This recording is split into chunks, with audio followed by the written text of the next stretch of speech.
Assalamualaikum. Halo teman-teman semuanya.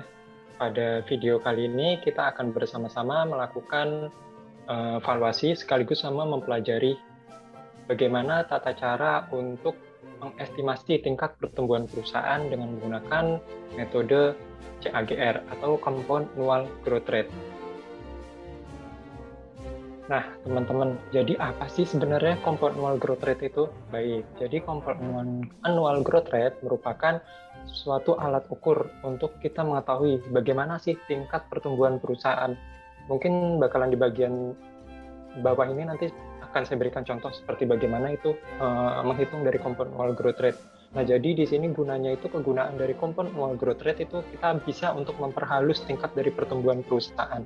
Nah, misalkan di sini saya kasih contoh salah satu perusahaan, misalkan di sini kita bisa lihat ya teman-teman, di tahun pertama untuk perusahaan A dia menghasilkan EPS atau laba per lembar saham sebesar Rp69, di tahun kedua Rp32, kan berarti di tahun kedua ini mengalami penurunan laba teman-teman kayak gitu, laba per lembar sahamnya. Nah, di tahun ketiga mengalami melonjak cukup drastis banget menjadi Rp71 per lembar saham. Nah, ini kan dari 32 ke 71 kan naik hampir 100% ya teman-teman. Dari 69 ke 32 kan hampir mengalami penurunan hampir sekitaran 50%. Nah, tahun keempat ternyata dari tadinya sebelumnya melonjak jadi 71 turun lagi menjadi Rp21 per lembar saham. Dan di tahun kelima di sini perusahaan itu mengalami pertumbuhan earning per share atau laba per lembar sahamnya menjadi Rp211 per lembar saham. Nah, kan kalau jika kita lihat kan berarti di sini pertumbuhan perusahaannya mengalami fluktuatif banget ya teman-teman istilahnya. Tadi di sini mengalami penurunan, ini mengalami kenaikan, mengalami penurunan, dan ini langsung melonjak drastis sekali kan kayak gitu.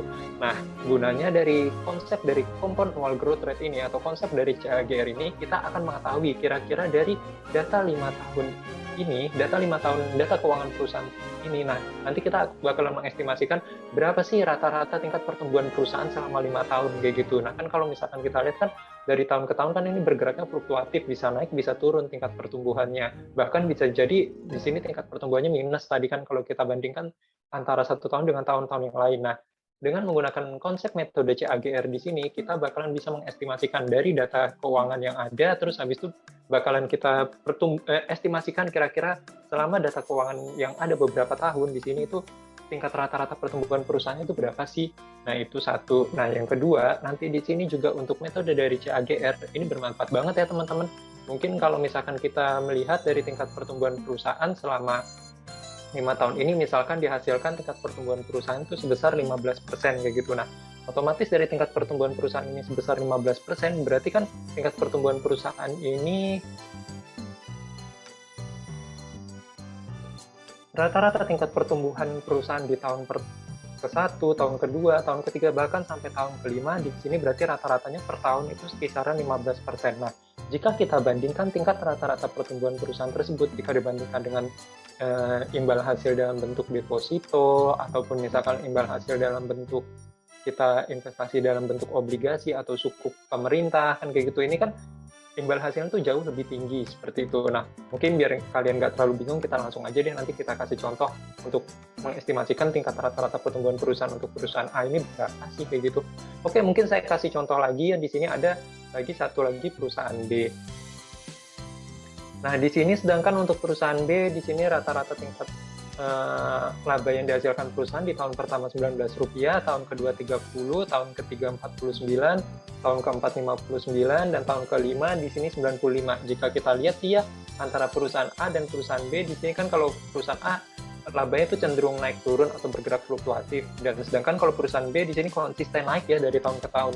Jika kita bisa lihat, mungkin kalau jika dilihat di akhir tahunnya di sini di tahun kelima mungkin perusahaan A itu jauh lebih tinggi labanya gitu, sedangkan perusahaan B di sini sebesar Rp95. Nah, bagaimana kalau misalkan kita bandingkan antara dua perusahaan ini, perusahaan mana yang paling bagus? Nah, nanti kita akan jelaskan lagi di beberapa menit ke depan. Nah, selanjutnya ada lagi contoh perusahaan untuk perusahaan C. Di sini kita bisa lihat di tahun pertama perusahaan itu mengalami mendapatkan laba sebesar Rp99, terus tahun kedua di sini mendapatkan laba sebesar Rp30 per lembar saham, tahun ketiga 49.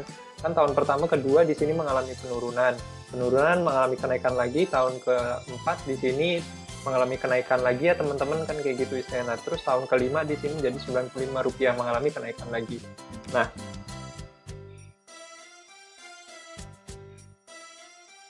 di sini juga kita bisa lihat untuk perusahaan C itu bergerak fluktuatif juga ya teman-teman gitu istilahnya. Ada yang tadi mengalami kenaikan, terus ada yang mengalami penurunan, dan istilahnya bisa dibilang perusahaan C itu hampir sama kayak perusahaan A. Namun di antara perusahaan A, B, dan C ini, perusahaan mana sih yang paling bagus kayak gitu istilahnya dari sisi kinerja perusahaannya. Mungkin di sini ada yang berpendapat, sebelum kita melanjut ke video tahap menit selanjutnya, mungkin coba kalian berpikir terlebih dahulu deh. Saya berikan waktu selama 30 detik ke depan di sini, antara 3 perusahaan ini, perusahaan mana yang paling bagus menurut kalian?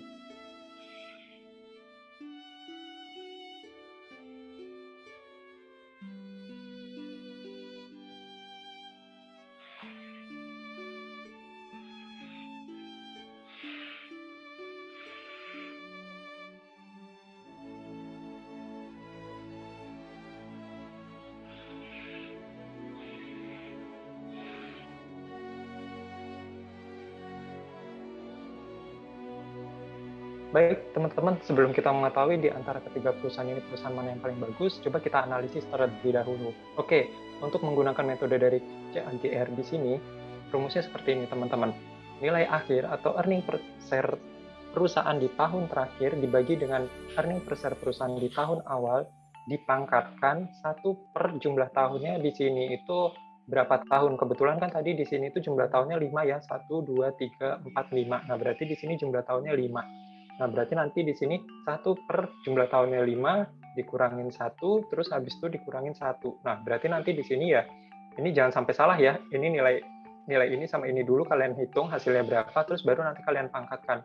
Pangkatkan hasilnya ini berapa. Nah, misalkan contohnya kan tadi di sini jumlah tahunnya ada 5 tahun, 5 dikurangi 1 kan berarti 4, berarti 1 per 4. 1 per 4 itu berarti 0,25. Nah, berarti nanti nilai hasil dari ini dipangkatkan sama hasil 0,25. Dapat hasilnya berapa, terus baru dikurangin 1. Seperti itu, teman-teman.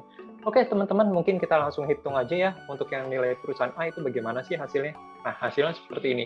Untuk perusahaan A tadi di tahun akhirnya itu sebesar Rp211 per lembar saham. Di tahun awalnya ini sebesar Rp69 per lembar saham. Dengan jumlah data itu sebesar 5 tahun. Terus habis itu dikurangin 1 sesuai dengan rumus, dipangkatin 1 per N-1. Nah, terus dikurangi 1. 211 dibagi 69 dipangkatin hasilnya ini berapa, dipangkatin sama 0,25 ini, dapatkan hasilnya itu sebesar 1,3223. 1,3223 dikurangin dengan 1, nah maka akan dapatkan hasilnya itu sebesar 0,3223. Nah, jika kita jadikan dalam bentuk persen, 0,3223 dikali 100, maka mendapatkan hasil tingkat rata-rata pertumbuhan perusahaan untuk perusahaan A itu sebesar 32,23%. Antara tahun pertama sampai tahun ketiga, rata-rata tingkat pertumbuhan perusahaannya di sini kisaran 32,23% per tahunnya. Seperti itu. Jika kita ratakan ya, kayak gitu teman-teman semuanya, kan kalau tadi kan kita bisa lihat untuk perusahaan A di sini kan pertumbuhannya itu bergeraknya fluktuatif, ada yang anjlok-anjlok banget, ada yang naik-naik banget, seperti itu. Nah, jika kita ratakan semuanya kayak gitu, nah rata-rata tingkat pertumbuhan untuk perusahaan A itu sebesar 32,23%. Nah, selanjutnya untuk perusahaan B juga sama ya, tata cara perhitungannya sama seperti tadi teman-teman. Kayak tadi ini nilai akhirnya berapa dibagi sama nilai awal, terus habis itu dipangkatin hasilnya ini dulu berapa, dipangkatin, terus habis itu dikurangi 1. Nah, didapatkan hasilnya ternyata, oh, perusahaan B itu menghasilkan tingkat rata-rata pertumbuhan perusahaan jika keseluruhan dari tahun pertama sampai tahun kelima, jika diratakan semuanya, kayak gitu istilahnya, diratakan tingkat pertumbuhannya, rata-rata tingkat pertumbuhannya per tahun di sini mengalami pertumbuhan kisaran 49,53%. Seperti itu. Nah, lalu bagaimana sih untuk yang perusahaan C?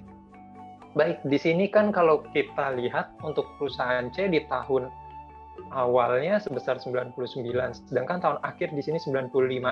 Nah, kan kalau untuk rumus dari CAGR nilai akhir di sini kan sebesar 95 dibagi sama nilai awalnya 99. Nah, nanti terus habis itu dimasukin dengan rumus yang tadi ini, berarti kan nanti hasilnya pasti bakalan minus. Nah, kalau kalian menemukan contoh laporan seperti ini, teman-teman, alangkah lebih baiknya mungkin kalian nanti bisa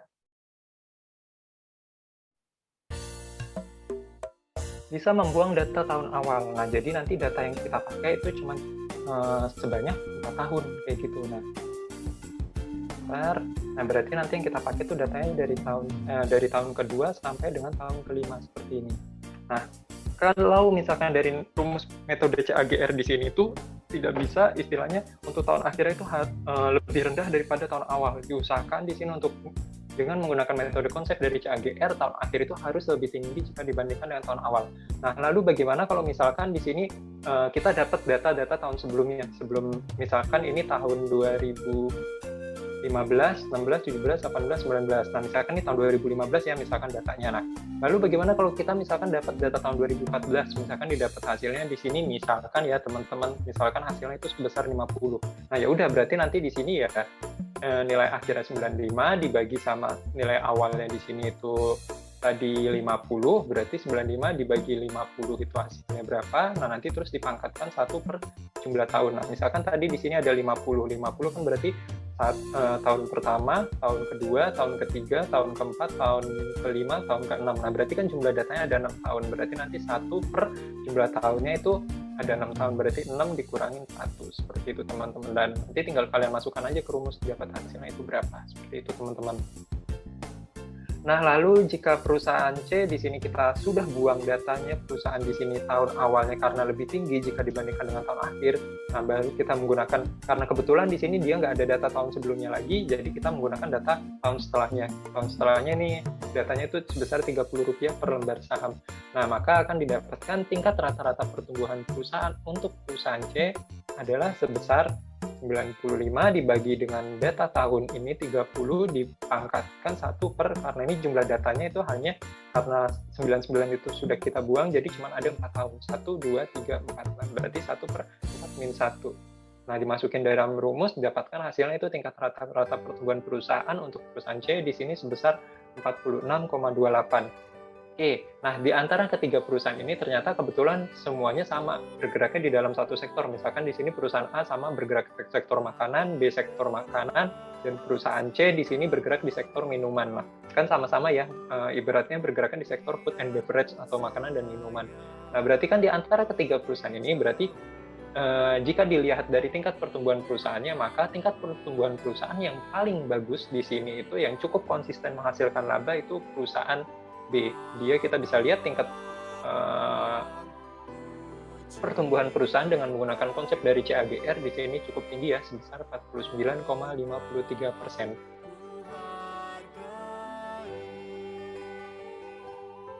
Oke, teman-teman, tadi kita sudah menganalisis ya dari metode CAGR. Nah, selanjutnya apa sih dari kelemahan dari metode dari CAGR ini? Oke, baik. Jadi kelemahan metode CAGR salah satunya di sini ada yang bisa kita bilang, kan tadi kita bisa lihat dari contoh, bisa ditipu dengan pertumbuhan pesat pada tahun terakhir. Nah, tadi kan kita bisa lihat ya teman-teman, untuk yang dari perusahaan A di sini tingkat rata-rata pertumbuhan perusahaannya di tahun terakhir itu cenderung jauh lebih tinggi jika dibandingkan dengan perusahaan-perusahaan yang lainnya. Nah, namun di sini jika di-compare antara perusahaan satu dengan perusahaan yang lain, ternyata perusahaan A itu masih jauh lebih kalah. Nah, jadi di sini jangan sampai kalian juga bisa tertipu ya dengan tingkat pertumbuhan perusahaan di tahun terakhirnya di sini lebih tinggi. Belum tentu juga perusahaan A itu bisa lebih bagus jika dibandingkan dengan perusahaan yang lain, seperti itu. Atau juga di sini kelemahan dari metode CAGR itu tidak bisa melihat pertumbuhan itu disertai dengan laju penurunan laba. Nah, seperti contohnya kan kayak tadi kan untuk yang C, di sini kan kita bisa lihat ya teman-teman, untuk yang perusahaan C kan di tahun pertamanya sebesar 99, sedangkan tahun akhirnya di sini 95, kan berarti kan mengalami penurunan laba kan untuk di tahun akhirnya. Nah, berarti kan kalau kayak gitu di sini tuh ya nggak bisa kayak gitu kita analisis, kecuali kita buang salah satu datanya. Kebetulan misalkan kita buang di tahun awal, nah berarti kan data yang kita gunakan cuma hanya 4 tahun. Ya udah, nanti tinggal disesuaikan dengan jumlah tahunnya itu berapa kan, itu dengan data yang kita gunakan, seperti itu. Nah, dapatkan hasilnya sekian tadi, seperti itu. Oke, teman-teman, itu tadi penjelasan mengenai metode CAGR. Semoga bermanfaat ya, teman-teman. Ya.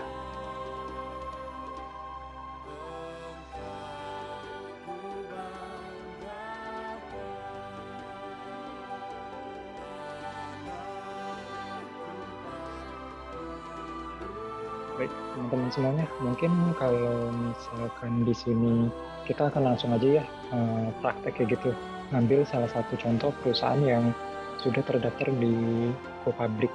Mungkin di sini saya ambil contoh, misalkan perusahaannya perusahaan sektor tambang. Di sini saya ambil contoh salah satu perusahaan kode BSSR. Oke, nanti tinggal kalian buka aja website ini, lembarsaham.com, _fundamental, strip saham, _fundamental, kode saham yang akan kalian cari. Di sini kebetulan misalkan saya mencari kode perusahaannya misalkan Baramulti Sukses Sarana. Nah, nanti tinggal kalian masukkan aja kayak gitu kode saham perusahaannya. Kebetulan untuk kode saham dari Baramulti ini di sini kode sahamnya BSSR. Nah, misalkan contohnya kalau misalkan perusahaannya di sini Unilever, ya tinggal dimasukin kode sahamnya 4 digit. Unilever itu kode sahamnya seperti apa, seperti itu. Oke, nanti setelah kalian klik muncul tampilan seperti ini. Setelah nanti muncul tampilan seperti ini, kita cari di bagian bawah itu laba per lembar saham atau earning per share. Kita untuk mengetahui tingkat pertumbuhan perusahaan. Nah, di sini tuh data yang ditampilkan itu dari data tahun 2014 sampai data tahun 2020. Mungkin di sini ada beberapa data perusahaan yang tahun 2020 tidak ada ya teman-teman semuanya. Nah, namun kalau misalkan di sini data tahun 2020-nya misalkan laba per sahamnya di sini belum ada, atau earning per share itu nanti kalian cari di bagian laba per saham. Nah, nanti kalau misalkan kalian belum dapat, kayak gitu nanti tinggal kalian cari aja di website ini, ID Trading Economics. Nah, ralat, maaf maksudnya id.investing.com _equities equities aja sampai equities. Nah, nanti terus habis itu kalian klik.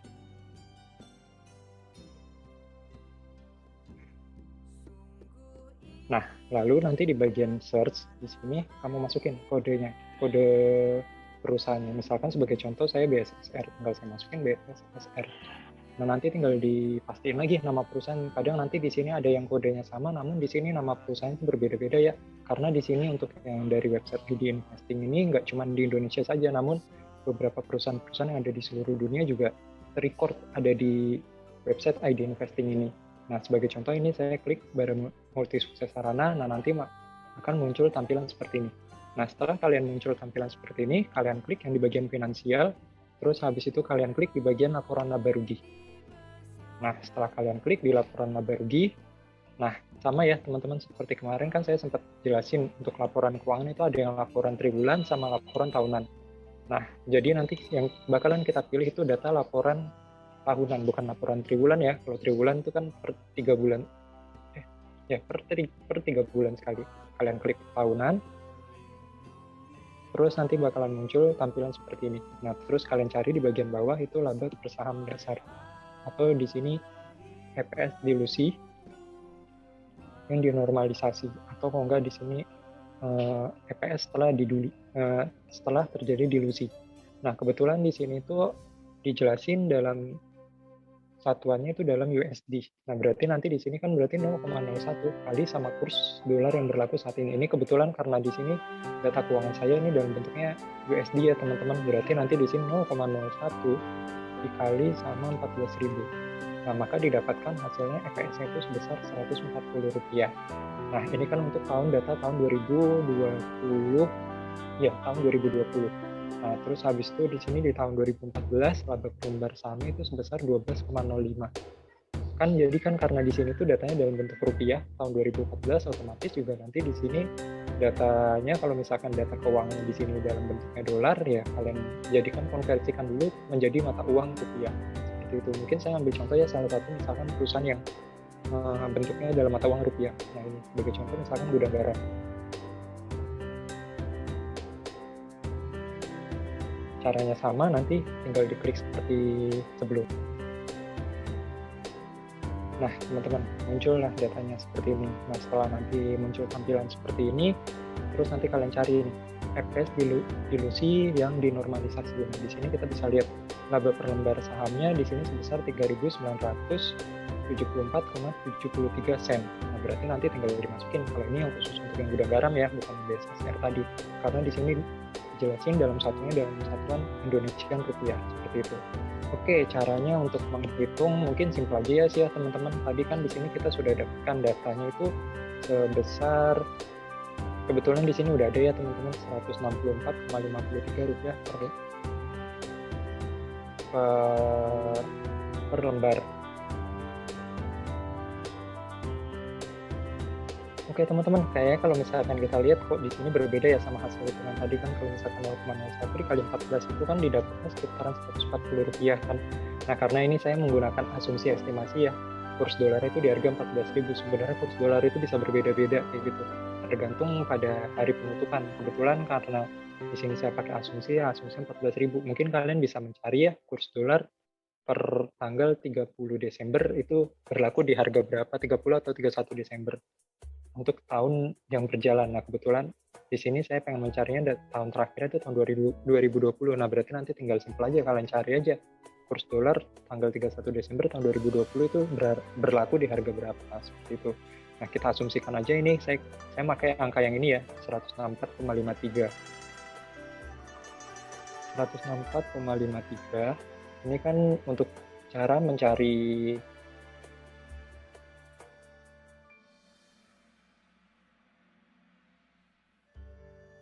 tingkat pertumbuhan perusahaan. Kan di sini sebelumnya rumusnya itu tadi CAGR, nilai akhir dibagi sama nilai awal, dalam kurungnya hasilnya berapa, nanti terus habis itu pangkatin sama 1 per jumlah tahun minus 1. Nah, berarti simpel aja ya teman-teman. Berarti tadi kan kita bisa dapatkan untuk nilai akhirnya data tahun 2020 itu sebesar 164,53 dibagi dengan nilai awal. Nilai awalnya kebetulan di sini saya menggunakan data tahun 2014 ya. Berarti di sini nilai awalnya 12,05 rupiah. Nah, berarti dibagi 12,05. Terus habis itu di dalam kurung. Nah, terus habis itu dipangkatkan. Kan tadi di sini untuk sesuai rumusnya itu pangkatkan 1 per jumlah tahun min 1. Oke. Jumlah tahunnya sekarang kita hitung dari tahun 2014 sampai tahun 2020. Berarti 1, 2, 3, 4, 5, 6, 7. Berarti ada 7 tahun ya.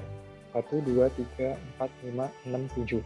Untuk tahun 2014 sampai tahun 2020. Berarti nanti 1 dikurangin 1 per, kan ini kan tadi rumusnya itu kan jumlah tahunnya itu ada 7 dikurangi 1, 6. Berarti 1 per 6. Berarti maksudnya berarti di sini kan 7 kurang 1 berarti hasilnya 6. Berarti pangkat 1 per 6. 1 per 6. Nah, dapatkan hasilnya itu tingkat pertumbuhannya. Di sini baru nanti kita kurangin 1. Sesuai dengan rumusnya tadi, di sini itu kan setelah dapat hasil ini dibagi ini hasilnya berapa, dipangkatin hasil ini, nah terus hasil dari ini seluruhnya, dua-duanya ini, terus baru dikurangi 1.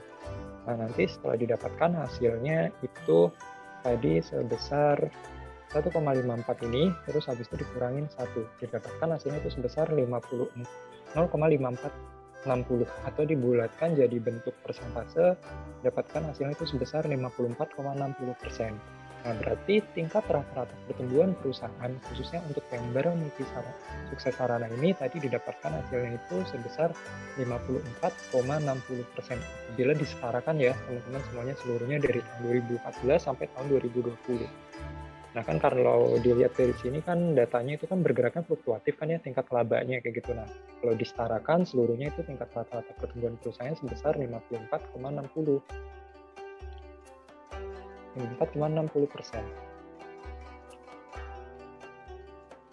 Oke, itu tadi kalau misalkan datanya sampai 2014, Pak. Bagaimana kalau misalkan saya pengen mencari datanya di bawah dari tahun 2014? Gampang, tinggal kalian aktifasi aja atau kalian registrasi. Setelah kalian registrasi nanti tinggal kalian login.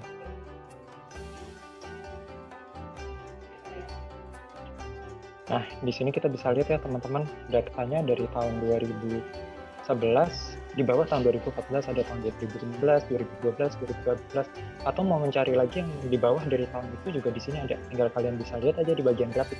Oke, mungkin teman-teman mungkin itu aja. Semoga konten video yang saya sampaikan kali ini bermanfaat buat teman-teman semuanya. Terima kasih. Wassalamualaikum warahmatullahi wabarakatuh.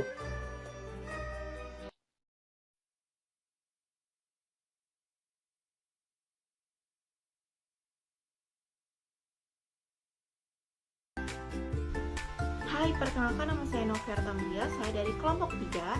Di sini saya sebagai editor dari kelompok 3. Nama saya Jasmine Nadila Sulaiman, 96/2019/005 dan saya di sini sebagai anggota kelompok 3. Halo, perkenalkan nama saya Astuni dengan NIM 26201900. Di sini saya sebagai anggota kelompok.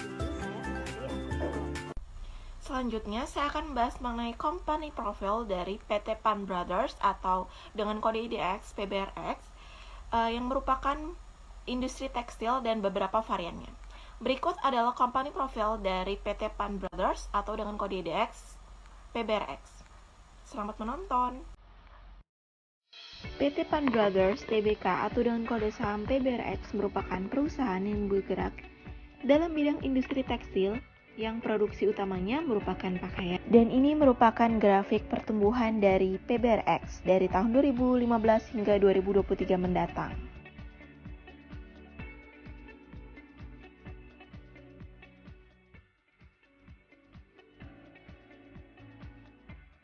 Selain itu, PBRX juga ada di USA, Kanada, Europe, Malaysia, dan sebagainya. PT Pan Brothers Tbk atau dengan kode saham PBRX merupakan perusahaan yang pertama kali didirikan pada tanggal 21 Agustus 1980 dan memulai kegiatan komersialnya pada tahun 1981. PT Pan Brothers Tbk ini merupakan perusahaan yang pertama kali didirikan di Tangerang, Banten, Indonesia. Perkembangan perusahaan ini semakin bagus, sehingga perusahaan ini berani untuk membuat penawaran sahamnya untuk pertama kali di Bursa Efek Indonesia. Sejak tercatat di Bursa Efek Indonesia pada tanggal 16 Agustus 1990, perusahaan ini mengubah statusnya menjadi sebuah perusahaan terbuka. PT Pan Brothers Tbk atau dengan kode saham PBRX juga memiliki t-shirt, pants, hoodies, tie, down jacket, dan lain sebagainya. Perusahaan ini merupakan perusahaan yang sangat unggul dibandingkan dengan perusahaan-perusahaan lainnya karena memiliki mesin-mesin yang sangat berkualitas dan tentunya sangat baik bagi perusahaan-perusahaan tekstil.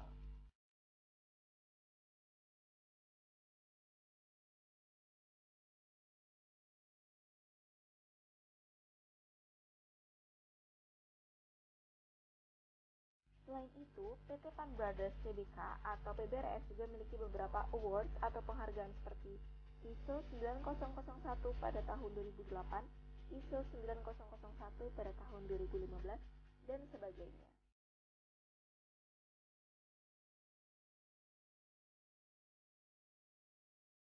Nah, ini adalah jenis pakaian dari koleksi PT Pan Brothers. Ada jaket, celana untuk pria dan juga wanita. Berikutnya adalah brand-brand yang tergabung dalam PT Pan Brothers. Ada Adidas, Uniqlo, H&M, dan Prada.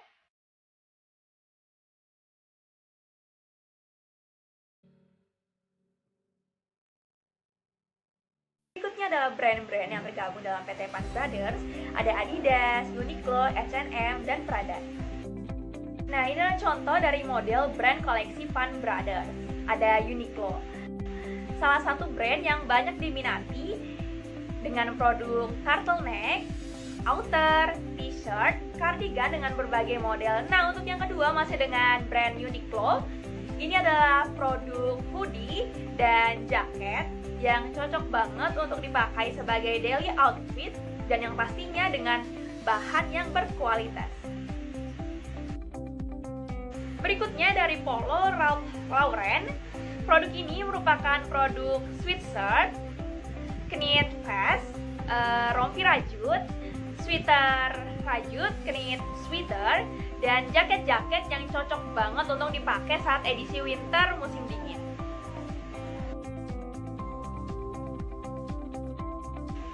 Selanjutnya dari brand Tommy Hilfiger. Kebanyakan produk dari brand ini berupa sweater knit, turtleneck dengan berbagai macam model dan motif, dan juga ada jaket, celana, dan rok.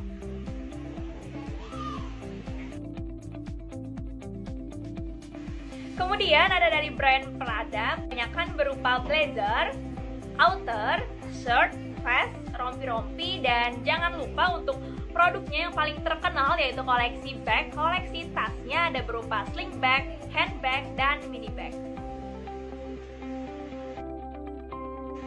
Selanjutnya yang terakhir ada dari brand H&M. Produk dari brand H&M ini kebanyakan berupa dress-dress wanita dengan berbagai macam model dan motif, dan tentunya juga banyak produk untuk segala kalangan, segala usia hanya ada di H&M.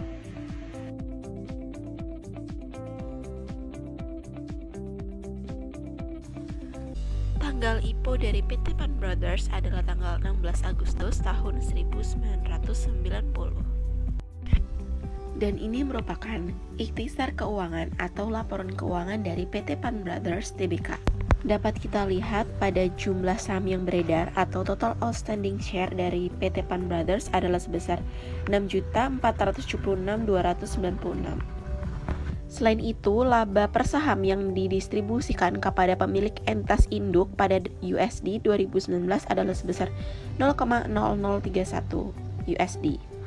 Berikut ini merupakan deskripsi tentang dua perusahaan pesaing dengan kode saham INDR atau Indorama Synthetics Tbk dan dengan kode saham RICY atau Ricky Putra Globalindo Tbk. Selanjutnya, yang pertama ada perusahaan pesaing pertama yaitu dari PT Indorama Synthetic Tbk atau dengan kode saham INDR adalah industri yang bergerak dalam bidang pembuatan benang pintal dan campuran seperti benang filamen, polyester, termasuk benang mikrofilamen.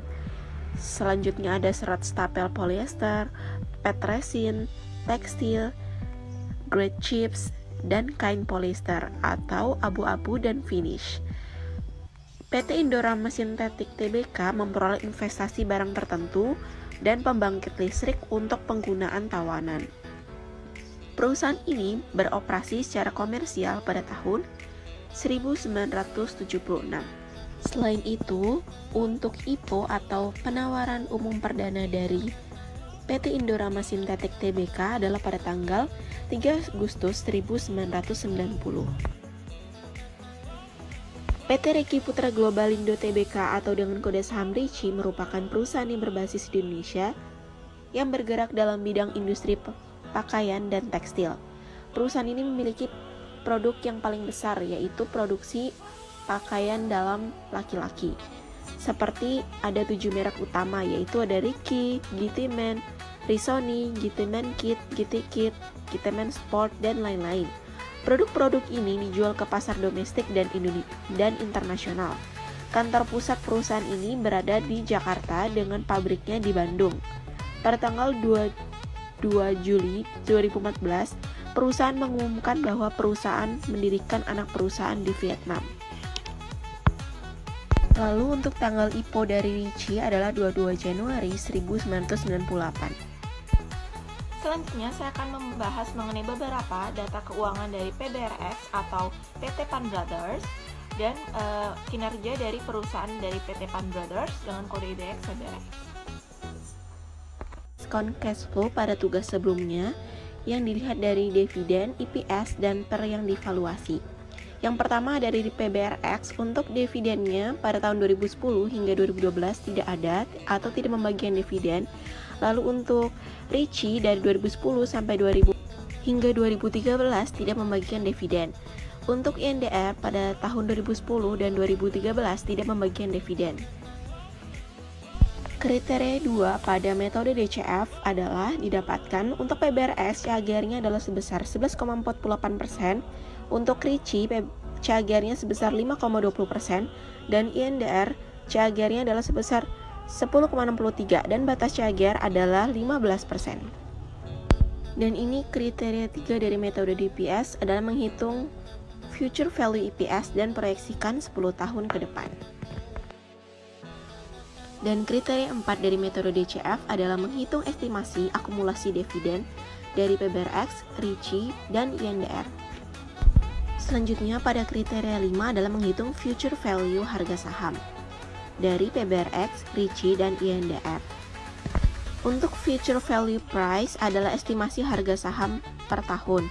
Lalu untuk future value EPS adalah earning per share per tahun, dan untuk per low atau price earning ratio adalah terendah selama 5 tahun terakhir dan maksimal adalah 10.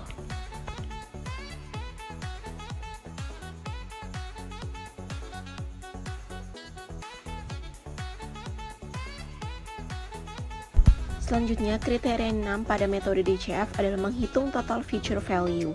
Untuk PBRX adalah sebesar 700,05 dan untuk RICY adalah 287,27 dan untuk INDR sebesar 12.672,16. Selanjutnya untuk kriteria 7 pada metode DCF adalah menentukan tingkat imbal hasil atau diskonto, yaitu untuk risk-free rate kita ambil daripada tanggal 20 November tahun 2020 sebesar 0,06, risk premium sebesar 0,071 dan untuk R-nya adalah sebesar 0,13. Dan untuk kriteria 8 pada metode DCF adalah menghitung present value atau harga wajar dari suatu saham. Dari emitennya ada PBRX, RICI, dan INDR. Lalu pada kriteria 9 pada metode DCF adalah menganalisis MOS atau margin of safety. Untuk PBRX, MOS-nya didapatkan adalah 59%. Dan untuk RICI, MOS-nya adalah sebesar 62%, dan untuk INDR, MOS-nya adalah 73%. Jadi dapat kita simpulkan bahwa ketiganya memiliki MOS yang cukup baik, karena MOS yang cukup baik adalah MOS yang lebih dari 35%. Selanjutnya ini merupakan beberapa rahasia keuangan yang telah saya kumpulkan datanya. Yang pertama dari PT Pan Brothers Tbk atau PBRX. Pada rasio keuangan ini menggunakan kurs mata uang asing atau dolar, maka kita akan mengkonversikan pada nilai mata uang rupiah. Kurs USD sebesar 14.091,75 pada tanggal 15 Desember tahun 2020. Dapat kita lihat pada return on equity tahun 2019 PT Pan Brothers Tbk adalah sebesar 6%, dan untuk debt equity ratio pada tahun 2019 adalah sebesar 0,6 kali. Selanjutnya untuk rasio keuangan pada PT Indorama Sintetik, untuk return on equity tahun 2019 sebesar 7%, dan untuk debt equity ratio sebesar 0,95 kali pada tahun 2019. Selanjutnya, rasio keuangan yang ketiga adalah dari PT Riki Putra Globalindo atau RICI. Untuk return on equity pada tahun 2019 adalah sebesar 4%, dan untuk DER pada tahun 2019 adalah sebesar 0,7 kali. Jadi kesimpulan yang dapat kita ambil dari ketiga perusahaan tersebut adalah yang pertama, untuk PT Pan Brothers memiliki debt equity ratio yang terendah atau yang paling kecil, karena kalau semakin rasio dari debt equity ratio semakin kecil, maka perusahaan tersebut semakin bagus, karena jika hutang semakin rendah maka akan menguntungkan bagi perusahaan. Jadi yang paling bagus dari segi debt equity ratio adalah PT Pan Brothers Tbk. Selanjutnya untuk PT Indorama Sintetik memiliki ROE yang tertinggi, karena jika ROE tinggi maka akan menunjukkan bahwa perusahaan tersebut semakin efisien dalam mengolah ekuitas untuk menghasilkan laba untuk para pemegang saham. Jadi untuk ROE paling tinggi dimiliki oleh PT Indorama Sintetik. Dan yang terakhir untuk RICI memiliki ROE yang cukup rendah dibandingkan dengan perusahaan-perusahaan yang telah saya bandingkan, yaitu sebesar 4%, dan untuk DER juga memiliki DER yang cukup tinggi dibandingkan dengan perusahaan-perusahaan lainnya, yaitu sebesar 0,7 kali. Jadi dapat disimpulkan bahwa kelompok kami berinvestasi pada PT Pan Brothers Tbk atau PBRX karena memiliki MOS sebesar 59% dan ROE yang cukup tinggi sebesar 6% dan debt equity ratio sebesar 0,6 kali.